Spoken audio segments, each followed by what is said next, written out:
নমস্কার বন্ধুরা, welcome to Swapna Bangali kitchen. আজ আমি আপনাদের সঙ্গে শেয়ার করব খুব অল্প সময় পনির রেসিপি। আমি এখানে পনির কেটে নিয়েছি, এটা আমি কাঁচাই রান্না করব, ভাজবো না। একটা টমেটো কুচিয়ে নিয়েছি, আর এখানে কড়াইতে আমি সাদা তেল দিয়ে একটু জিরে ফোড়ন দিয়ে দিয়েছি, সাদা জিরে। আর একটা আলু আমি ডুমো করে কেটে নিয়েছি, ওটা আমি তেলে দিয়ে দিয়েছি, ওটা আমি ভেজে নিচ্ছি। আমি রান্নাটিতে হলুদ দেবো না। আর একটা মিক্সির জারের মধ্যে আমি কাঁচা লঙ্কা, আদা, চালমগজ, কাজু কিশমিশ, লবণ, জিরের গুঁড়ো, ধনের গুঁড়ো খুবই সামান্য দিয়েছি। আর আমি একটু দই দিয়ে আমি এটা পেস্ট বানিয়ে নেব। আলুটা ভাজা ভাজা হয়ে এসছে, এবার আমি এতে টমেটোগুলো দিয়ে দিচ্ছি।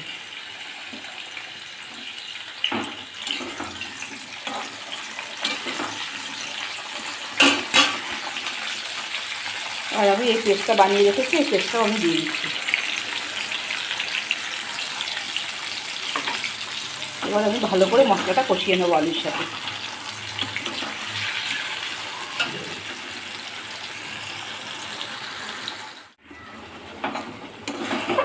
এই মশলাটা থেকে তেল ছাড়া শুরু করে দিয়েছে।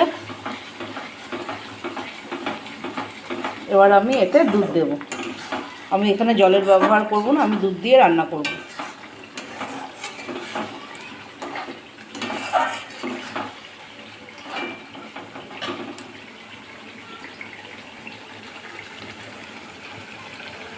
এখানে আমি দুধ দিয়ে দিচ্ছি।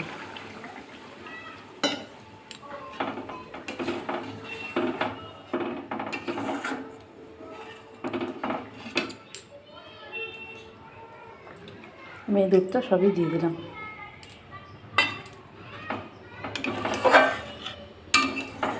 এবার একটু ফুটতে দেবো, তারপরে আমি পনিরগুলো এতে দিয়ে দেবো।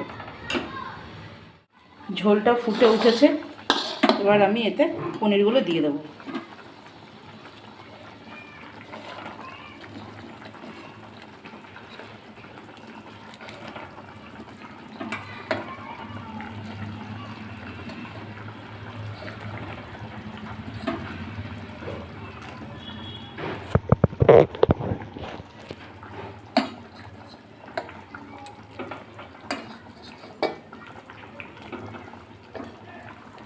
এটা ফুটতে খুব বেশি সময় লাগবে না।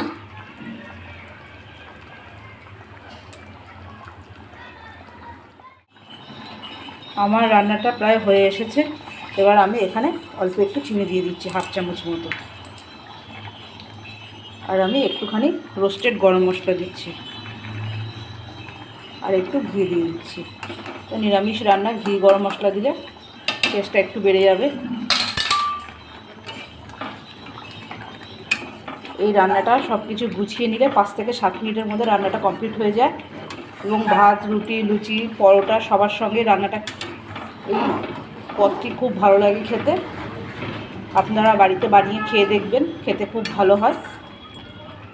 আমার এই রান্নাটি যদি আপনাদের ভালো লেগে থাকে, লাইক, শেয়ার, কমেন্ট করবেন, সাবস্ক্রাইব করতে ভুলবেন না। এতক্ষণ আমার সঙ্গে থাকার জন্য ধন্যবাদ।